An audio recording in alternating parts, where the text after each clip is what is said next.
Akhir zaman, Goliat akhir zaman senantiasa membuat ada banyak orang mengalami ketakutan.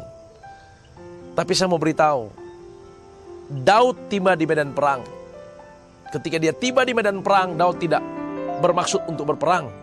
Karena dia hanya datang untuk melihat-lihat keadaan, melihat-lihat kakak-kakaknya yang ada di medan perang.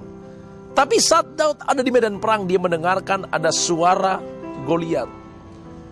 Ketika dia dengar suara Goliat, Daud tiba-tiba bereaksi. Reaksi dari Daud berkata, siapakah orang Filistin yang tidak bersunat itu, yang berani menantang pasukan tentara surga? Daud berkata, siapakah dia yang berani? Saya mau beritahu saudara, orang yang diurapi Tuhan, orang yang hidup bergaul dengan Tuhan, dia tidak tahan mendengarkan suara-suara Goliat seperti ini. Dia tidak tahan untuk hidup dalam kedagingan, mendengarkan hal-hal seperti ini. Daud bereaksi.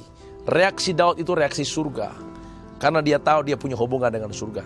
Saya mau beritahu saudara, di akhir zaman, mau atau tidak mau, suka atau tidak suka, kita sedang menghadapi Goliat. Pertanyaannya, apakah reaksimu ketika menghadapi Goliat akhir zaman? Reaksi yang Daud miliki itu adalah reaksi surga. Dia betul-betul tahu bahwa yang dia dengar itu adalah Goliat. Tapi dia tahu Goliat yang besar itu. Tapi dia juga tahu dia punya Tuhan yang besar.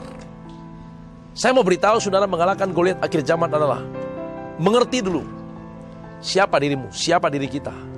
Daud itu punya kekuatan. Dia punya keyakinan yang kokoh. Kenapa dia tidak pernah takut mendengar suara Goliat? Bahkan ketika menghadapi Goliat, dia berkata, engkau mendatangi aku dengan pedang, tapi aku mendatangi engkau dengan nama Tuhan semesta alam. Kekristenan akhir zaman, kita perlu tahu bahwa kita menghadapi Goliat akhir zaman, tapi kita perlu tahu siapa kita. Alkitab katakan, 1 Yohanes 5:4-19 berkata, kita harus tahu kita berasal dari Allah, karena dunia ini berada di bawah kuasa si jahat. Keyakinan kita yang kokoh adalah kita tahu kita berasal dari Allah, buatan tangan Tuhan yang telah ditebus dengan darah yang mahal, yaitu darah Yesus. Karena itu keyakinan itu membuat kita percaya bahwa Goliat bisa ada, persoalan bisa datang, tapi kita masih punya Tuhan yang besar dan luar biasa. Karena Alkitab katakan, ketika engkau jadi warga surga, pasti engkau dipelihara oleh surga, pasti dijaga oleh surga.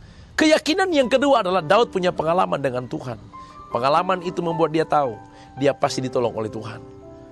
Saya memberitahu, pastikan Goliat dikalahkan.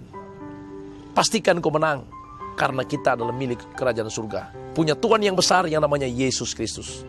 Haleluya.